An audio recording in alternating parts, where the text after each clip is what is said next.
Hey there, been a while since I've done one of these.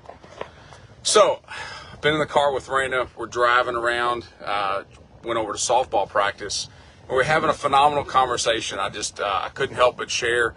We talked through several things, and I thought, man, thinking about it being a Sunday evening, most people are headed back to work. JCPS is not headed back to school, however. Sorry, I couldn't resist.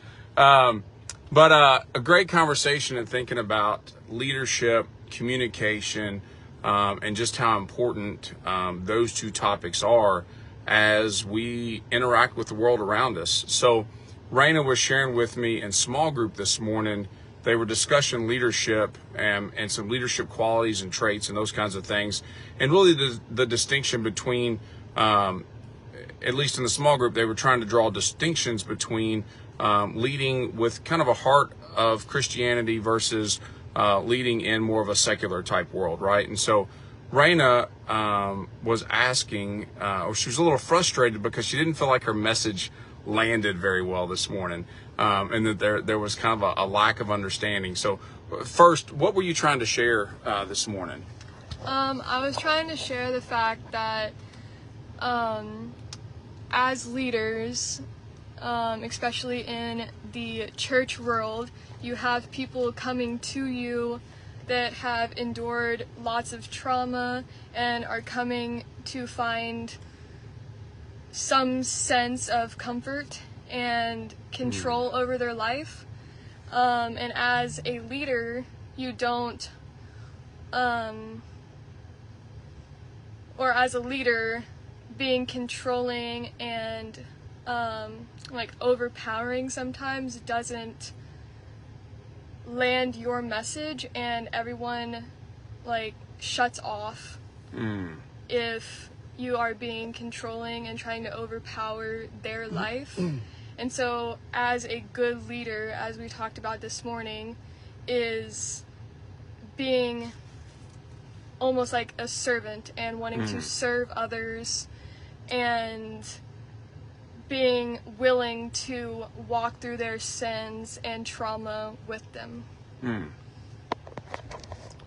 and that's a strong message that needs to be heard, right? And the importance of it landing well. And there were so many things in that conversation I thought that were just really strong, and we unpacked quite a bit. But as we think about that, like that is communication at its best, right?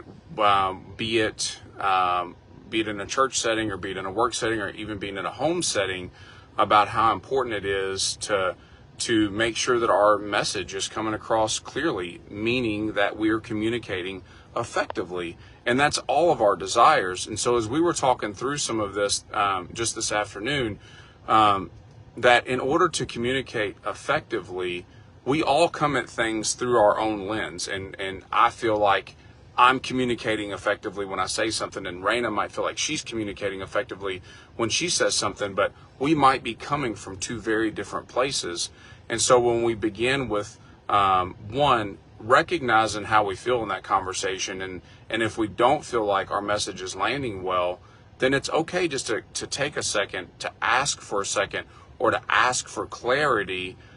Maybe ask for something to be explained a different way so that you can begin to gain alignment between one another. Because what's really important is to get to a place where there's understanding, right? Not seeking to be right, but get to a place where there's understanding. And then from that place of understanding, then the energy is completely different, meaning there's some acceptance in both sides of the conversation. From that place, trust is established. Once trust is established, then you're welcomed into the conversation to really begin to have dialogue and influence one direction or another.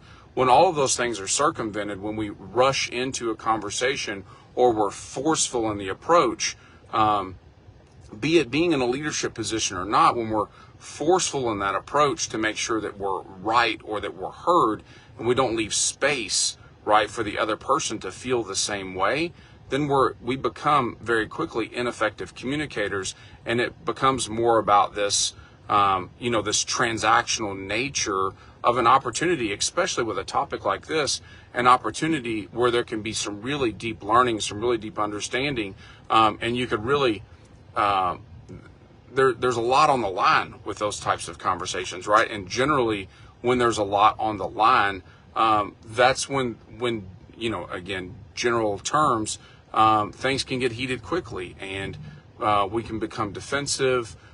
We can become frustrated, we can become angry, and then even as Raina stated, that really the ultimate goal frequently in a lot of those conversations is just to stay open long enough to get to that place of understanding.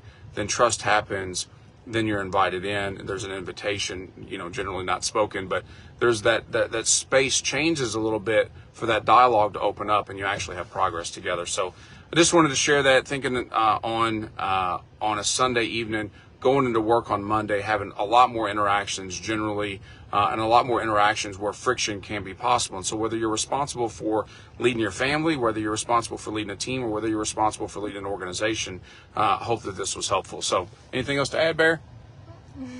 All right. You guys have a good Sunday. Take care.